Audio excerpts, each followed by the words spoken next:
Inspire, motivate, challenge.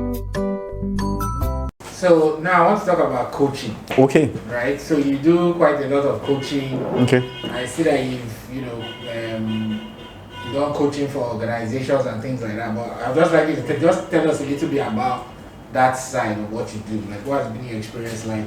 Which organizations, if you can name them, have been coached and things like that. Okay. So I think I'll tie my coaching to public speaking. I like doing presentation. I like talking in front of people. I didn't always like that. I was very shy in secondary school. I remember a debate where an impromptu speech, I picked a topic and I didn't have an idea of what to say. I climbed up and my school lost woefully. So after that, I put an effort into it. So in university, I always got called up to moderate events. I like doing PowerPoint presentations from university. Then when I got into my first medical rep job at GSK, it was requirement to do presentations almost every month. I imagine presenting to doctors who are tired, had a long day, who just want to eat the food and move on. And you're presenting the same thing. You're talking to them about augmenting. They've heard about it several times. What new thing? So you have to find a way to be engaging, to be interesting. Then I also wanted to learn about marketing, and sales, about the way to, was really marketing. I didn't want to do sales.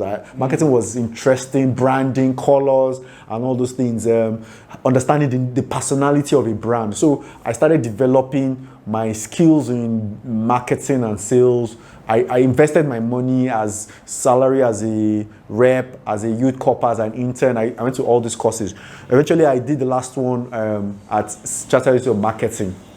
And after that, I got offered a role by the Chartered Institute of Marketing by the school I was studying at, Simon Page College of Marketing, to become a tutor. The person who was teaching the course had to fly in from London every time to teach the course. So he had this student who wanted to be a teacher, teach the same things that he had learned, and it would save a lot of flying in and out. He was busy with a lot of other things. And I understudied him for the first class. He corrected a lot of things. And the students came out doing very well. It was a shock. I didn't know whether it was due to my teaching or due to the students being brilliant. But over the years, we started to have very good results, and a lot of students were doing well. Then one time, one of my students then called me up and said, look, my company needs a training on business development, on marketing, on sales. These are things you taught us in class, and these are things you do on a day-to-day basis. Do you mind coming to teach? And I've always wanted to be a consultant. Finally, my first training job, I didn't do it alone. I called a lot of my colleagues and we came together. We looked at the content, we developed the slides, the training curriculum. And I didn't try to go it alone. So when we went to the training, the whole day I was shaking, but I wore a jacket so it didn't show. This multinational organization, very cozy offices. We did the training.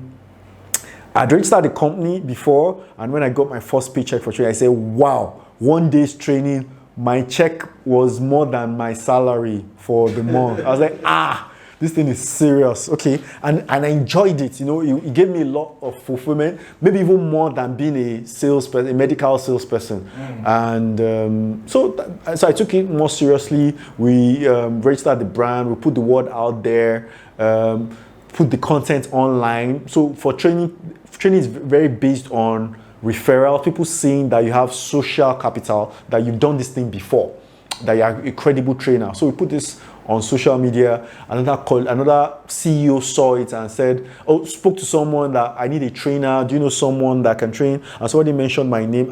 Sola does this. I had a sit down, we spoke. I did training for him. He was very happy. His employees loved it. Attitudes were changed a bit. Then from there, he called me again, and that one came here, and it became from a few drops, became a stream, became a river.